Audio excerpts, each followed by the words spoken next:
Happy Halloween! Nice to see you again. I'm so excited. I love Halloween. And I've got a pretty cool book and tea combination for you, just for Halloween. Let's get started. Okay, our tea. First of all, they sent it to me in this cute little tin. I love this. It's called Karma tea. It's a white tea, green tea. It's got chamomile flowers. It's got a little bit of peppermint and orange peel in it. So it is caffeinated because it's got white and green tea in it. But because it has white tea, don't get the water too hot. White tea is the very, very baby leaves.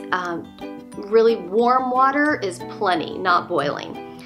It's got a beautiful sunshiny yellow color, lovely to taste. The orange peel really calms down the peppermint. I actually prefer spearmint to peppermint most of the time, but in this particular tea, I'm really liking it, and I think it's because the orange peel is kind of smoothing that peppermint out for me. So, Karma tea, it's by Adagio tea. The little tin they sent me was, I think it was $4 or $5, and there's probably 6-7 cups of tea in here. So not super expensive, and it does have this cute little tin. So Karma tea, Adagio teas. Now for the book. I've been waiting for this book. It's called Bad Blood. Get it? Halloween, vampire's blood. Get where I'm going? I live in Silicon Valley, which is where this takes place. It's based on it, or it is a true story.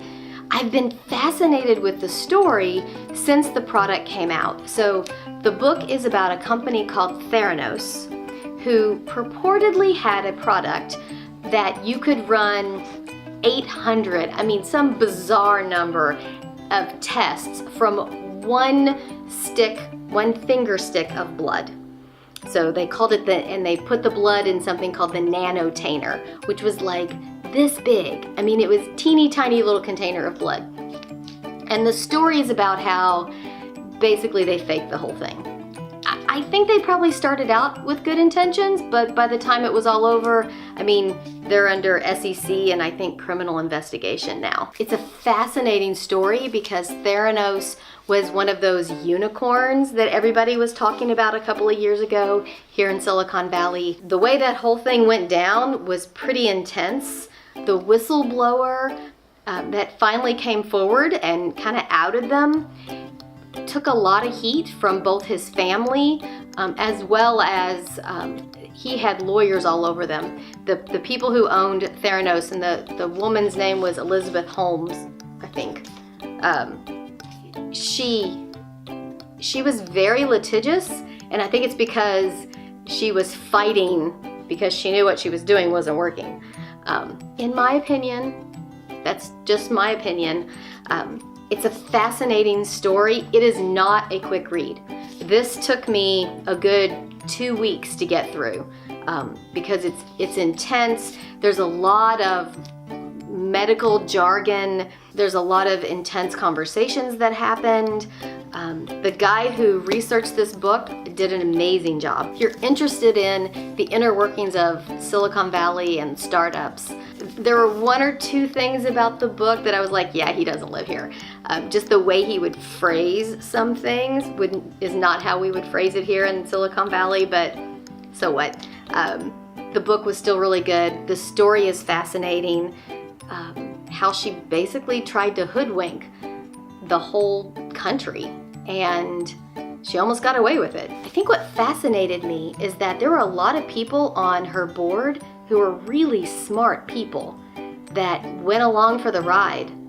So anyway, Bad Blood, really cool book. I highly recommend it. So the daisy. So I'm gonna give it 4 daisies.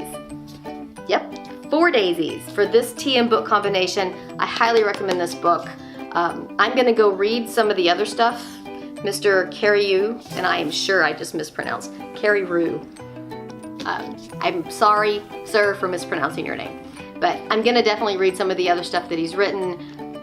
This book is well worth it. So anyway, if you like this video, be sure to hit subscribe and like. The like does help. If you want to be notified when I upload a new video, which is on Tuesdays and Fridays. Tuesdays I do nonfiction and Fridays I do fiction. Go ahead and hit that bell. And then remember that no matter what, even on the scariest night of the year, life is always better with a good book and a cup of tea in your hand. See you next time. Bye, and happy Halloween!